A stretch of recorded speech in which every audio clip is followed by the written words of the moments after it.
आज के इस वीडियो में हम डिस्कस करने वाले हैं बी फार्म कोर्स क्या होता है और कैसे कर सकते हैं। तो इस जो ये टॉपिक है ये वैसे तो बहुत नॉर्मल है, लेकिन इसकी पूरी जानकारी कि आखिरकार बी फार्म कोर्स क्या होता है और आप ये किस तरीके से कर सकते हैं, क्या क्या एलिजिबिलिटी इसमें चाहिए होती है और जितनी भी सारी रिक्वायरमेंट होती हैं वो क्या होती हैं। तो आज के इस वीडियो में हम यही सब डिस्कस करने वाले हैं। तो चलिए शुरू करते हैं। सबसे पहले यहाँ पे देखिए, बी फार्म एक ऐसा कोर्स है जिसका संबंध किससे होता है? डायरेक्टली मेडिसिन से होता है। B pharm is a course which is related to the medicine. B pharm एक ऐसा कोर्स होता है जिसका रिलेशन सीधा किससे होता है? मेडिसिन से होता है। तो अब मैं यहाँ पे आपको एक बात बता दूं, अगर आप मेडिसिन में इंटरेस्ट रखते हैं, दवाई बनाने में या फिर मेडिकल फील्ड में आपका इंटरेस्ट है, तो आप बी फार्म की साइड जा सकते हैं। ये एक बेस्ट कोर्स है। अब ये बेस्ट कैसे है, धीरे धीरे हम वो सारी चीजें भी देखने वाले हैं। तो यहाँ पे देखिए, यह कोर्स आप इंटरमीडिएट के बाद कर पाएंगे। अब कुछ लोगों का एक्सेप्शन होता है कि जैसे कि बी फार्म और डी फार्म दो ये कोर्स होते हैं, तो क्या ये आप 10th के बाद कर सकते हैं, डिप्लोमा इन फार्मेसी जो होता है? तो नहीं, ये दोनों ही कोर्स जो आप करने वाले हैं, ये करते हैं, ये आपको 12th के बाद ही करना होता है, इंटरमीडिएट के बाद ही आप इसे कर सकते हैं। You will be able to do this course after intermediate. आप ये कोर्स करने के लिए, बी फार्म कोर्स करने के लिए जब एबल होंगे, जब पूरी तरीके से सक्षम होंगे, जब आप इंटरमीडिएट पास कर लेंगे। अब उसके बाद अगर हम बात करें, अब आप बी फार्म करने के लिए इंटरमीडिएट पास हो गए, लेकिन इंटरमीडिएट किस सब्जेक्ट से होना चाहिए? बी फार्म आप तभी कर सकते हैं जब आपने इंटरमीडिएट फिजिक्स केमिस्ट्री मैथ या फिर फिजिक्स केमिस्ट्री बायोलॉजी से किया हो। You can do B pharm only if you have done intermediate with physics chemistry math और फिजिक्स केमिस्ट्री बायोलॉजी। अगर आप पीसीएम से क्या किए हुए हैं, 12th पास आउट हैं, तो भी आप बी फार्म कर सकते हैं। अगर आप पीसीबी से पास आउट हैं 12th, तो भी आप बी फार्म कर सकते हैं। ऐसा कोई इशू नहीं है। कुछ लोगों के दिमाग में ये डाउट रहता है, क्या हम पीसीएम से अगर 12th पास आउट करते हैं तो हम बी फार्म कर सकते हैं या फिर नहीं कर सकते? तो ये एक बेस्ट सॉल्यूशन आपके लिए है। और ये 100% सही भी है कि अगर आप फिजिक्स केमिस्ट्री मैथ, मतलब मैथ से आपने 12th पास आउट किया है, तो आप इजीली बी फार्म में एडमिशन ले सकते हैं। अब अगर मैं आगे बात करूं, यह एक अंडर ग्रेजुएट फार्मेसी कोर्स है। बी फार्म जो है वो एक ग्रेजुएट फार्मेसी कोर्स है, मतलब इसे करने के बाद आप क्या हो जाएंगे? ग्रेजुएट हो जाएंगे, ग्रेजुएट कहलाएंगे। This is an undergraduate pharmacy course. अब अगर मैं बात करूं, इस कोर्स का समय कितना होता है, ड्यूरेशन कितना होता है, टाइम कितना होता है? यह कोर्स 4 वर्ष में पूरा होता है। 4 साल में ये कोर्स पूरा किया जाता है। इस कोर्स के अंदर 8 सेमेस्टर होते हैं। 4 साल का ये कोर्स होता है। This course is completed in 4 years. ये आप 4 ईयर्स में कंप्लीट कर सकते हैं। And there are 8 semester in the course. और इस कोर्स के अंदर आपको 8 सेमेस्टर पूरे करने होते हैं। अब 8 सेमेस्टर की अगर मैं बात करूं, मींस इसका मतलब क्या है? आपको 4 साल के अंदर 8 बार सेमेस्टर एग्जाम, मतलब मेन एग्जाम देने होंगे। ठीक है, 4 साल में 8 बार आपको मेन एग्जाम देने पड़ेंगे, मतलब 1 साल में आपके 2 बार मेन एग्जाम होंगे।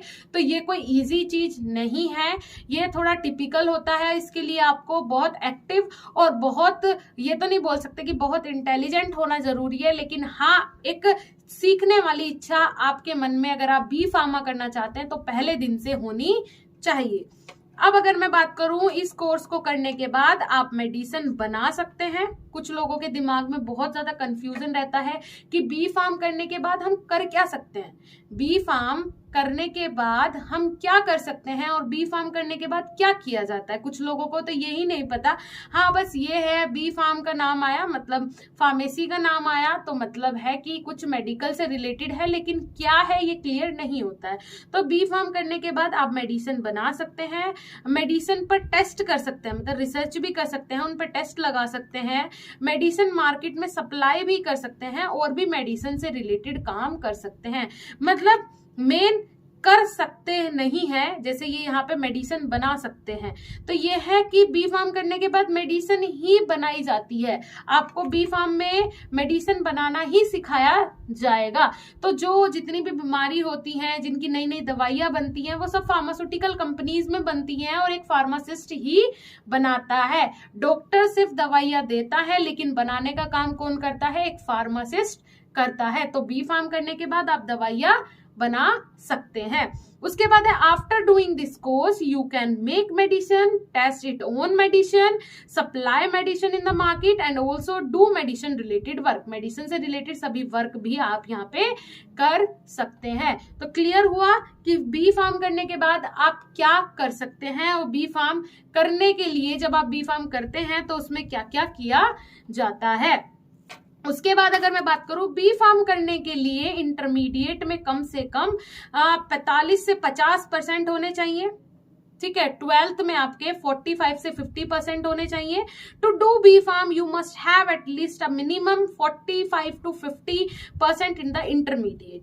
अब मैं ये श्योर नहीं आपको बोल सकती हूं कि जो कैटेगरी के अकॉर्डिंग ये होता है, 45% आपको जो SC ST या OBC कैटेगरी होती है उनके लिए 45 के अबाव मार्क्स चाहिए होते हैं, 45 भी चाहिए होते हैं किसी कैटेगरी के लिए, लेकिन ये अलग अलग यूनिवर्सिटीज पे बेस करता है। कई बार ऐसा भी है, कुछ यूनिवर्सिटीज ऐसी भी हैं जो कि 60% बोलते हैं बी फार्म के लिए कम से कम 60% होना चाहिए, मिनिमम वो 60% मार्क्स मांगते हैं और 60% से अबाव वाले स्टूडेंट्स का ही एडमिशन लेते हैं। कई यूनिवर्सिटीज में ऐसा भी रूल्स है, तो ये कुछ फिक्स नहीं है, लेकिन 45 से नीचे वाले जो स्टूडेंट है, 45% मार्क्स से अगर किसी के नीचे है तो वो बी फार्म नहीं कर सकता है।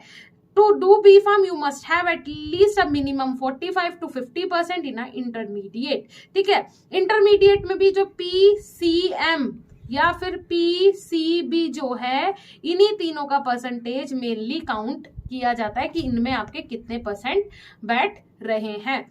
अब अगर मैं बात करूं, बी फार्म करने के लिए या कोई भी फार्मेसी कोर्स करने के लिए एज का कोई भी प्रॉब्लम नहीं होता है, किसी भी एज में आप ये कर सकते हैं।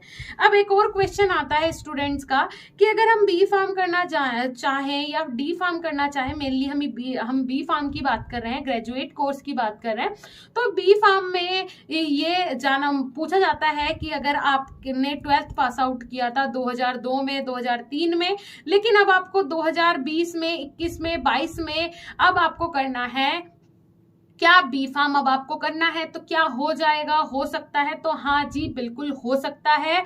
इसमें कोई भी एज का इशू नहीं होता है, एज रिक्वायर्ड नहीं होती है, किसी भी एज का बंदा ये जो बी फार्म कोर्स है ये कर सकता है। अभी इस पे रिसर्च चल रहा है, बात चल रहा है एज से रिलेटेड इश्यूज का, जो है कि 5 साल से ज्यादा गैप में आप बी फार्म नहीं कर सकते हैं, फार्मेसी कोर्स नहीं कर सकते, लेकिन अभी तक ऐसा कोई रूल रेगुलेशन जारी नहीं हुआ है, किसी भी एज का बंदा बी फार्म या डी फार्म कर सकता है। तो ये हुआ, there is no problem of age to do B pharm और to do any pharmacy course, you can do this in any age. अगर आप बी फार्म कर रहे हैं, डी फार्म कर रहे हैं या फार्मेसी का कोई भी कोर्स कर रहे हैं, उसमें एज रिक्वायर्ड नहीं होती, किसी भी एज में आप ये कोर्स कर सकते हैं।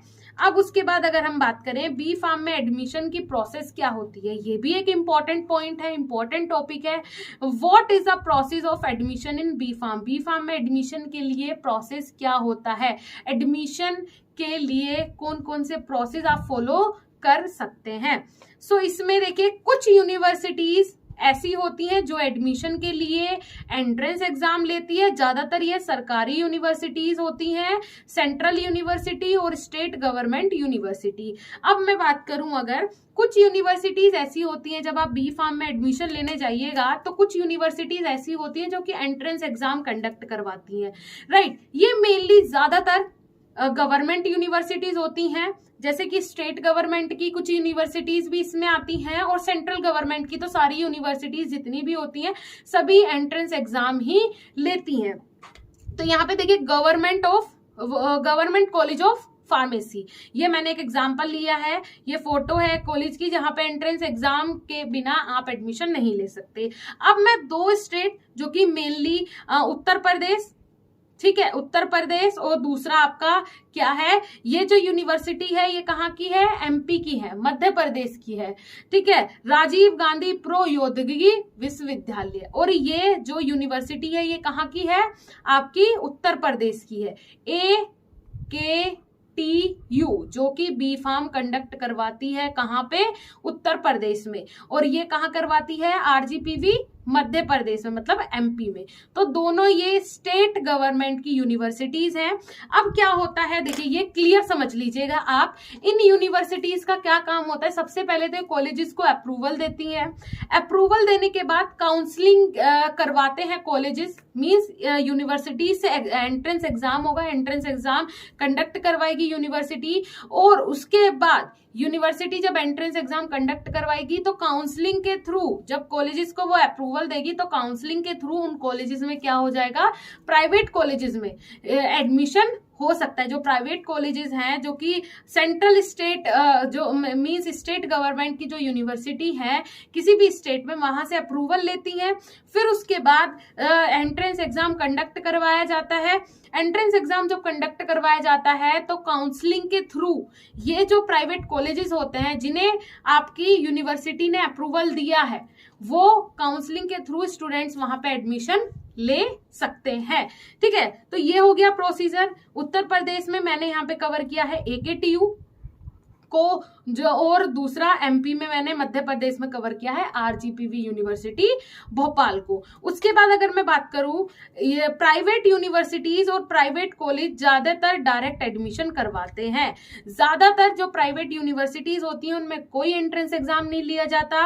ज्यादातर जो आपके प्राइवेट कॉलेजेस होते हैं उनमें कोई एंट्रेंस एग्जाम नहीं लिया जाता, इसमें डायरेक्टली एडमिशन हो जाता है। Private universities and private colleges mostly conduct direct admission, mostly ये डायरेक्ट एडमिशन करवाते हैं, जिसमें काउंसलिंग से जैसे कि जो स्टूडेंट जाते हैं उनका पैसा कम लगता है, वो यूनिवर्सिटी डिसाइड करती है उनकी फीस। लेकिन वहीं पे जो डायरेक्ट एडमिशन होते हैं उनकी फीस जो प्राइवेट यूनिवर्सिटीज या फिर कॉलेजेस हैं वो खुद डिसाइड करते हैं कि कितना फीस बच्चे से लेना है। उसके बाद अगर मैं बात करूं, जैसे कि B pharm theory plus practical course है, तो इसे करने के लिए स्टूडेंट का माइंड बिल्कुल साफ होना चाहिए, साथ ही साथ उसे दवाइयों में इंटरेस्ट भी होना चाहिए। देखिए, बी फार्म कोई आसान कोर्स नहीं है, कोई डिप्लोमा कोर्स नहीं है, एक ग्रेजुएट कोर्स है, एक प्रोफेशनल कोर्स है, एक सेमेस्टर वाइज कोर्स है, सेमेस्टर बेस्ड कोर्स है। और इसमें प्रैक्टिकल प्लस थ्योरी के साथ साथ थ्योरी से भी ज्यादा इंपॉर्टेंट होते हैं प्रैक्टिकल, क्योंकि आप मेडिसिन तो क्लास में बैठ के नहीं बनाएंगे ना, मेडिसिन आप लैब में ही प्रिपेयर करेंगे या फिर इंडस्ट्री में ही प्रिपेयर करेंगे। तो इसमें थ्योरी से ज्यादा इंपॉर्टेंट होते हैं क्या, प्रैक्टिकल्स। ठीक है, प्रैक्टिकल होते हैं तो मतलब प्रैक्टिकल है मीन्स आपको इसमें माइंड बिल्कुल शार्प होना चाहिए, बिल्कुल साफ होना चाहिए और आपका इंटरेस्ट इस फील्ड में जरूर होना चाहिए, तो आप इजीली बी फार्म कर सकते हैं। अगर आप करना चाहते हैं, इंटरेस्ट नहीं है लेकिन आपको लगता है कि आप इंटरेस्ट बना लेंगे, इंटरेस्ट बिल्ड हो जाएगा, तो बिल्कुल आप बी फार्म कर सकते हैं। इतना भी टिपिकल नहीं है, लेकिन हाँ अगर आप अच्छे से करना चाहते हैं, कुछ सीखना चाहते हैं, तो इसे करने के लिए आपको अपना माइंड बिल्कुल शार्प करना होगा। और पहले दिन से, जिस दिन से आप एडमिशन लेते हैं उसी दिन से आपको ये निश्चय करना होगा कि आपको पहले दिन से कुछ ना कुछ सीखना है। This as B pharm is a theory plus practical course, then to do this the student's mind should be exactly sharp, बिल्कुल sharp होना चाहिए, as well as he should have interest in the medicine, साथ ही साथ इसका interest भी होना चाहिए किसमें, मेडिसिन में। एक ओवरव्यू ये देख लीजिए, इस तरीके से प्रैक्टिकल्स परफॉर्म होते हैं बी फार्म की लेबोरेटरीज में, राइट। तो ये किसका प्रैक्टिकल चल रहा है, केमिस्ट्री और एनालिसिस का प्रैक्टिकल इसी तरीके से करवाया जाता है लेबोरेटरीज में। ठीक है, okay, so thank you so much guys. Video आपको कैसा लगा नीचे कमेंट सेक्शन में कमेंट करके जरूर बताइएगा। और बी फार्म से रिलेटेड आपकी कोई भी क्वेरी हो, कोई भी क्वेश्चन है हो, तो वो भी आप कमेंट सेक्शन में कमेंट कर सकते हैं, उसके लिए भी हम वीडियो जरूर प्रिपेयर करेंगे। Thank you so much.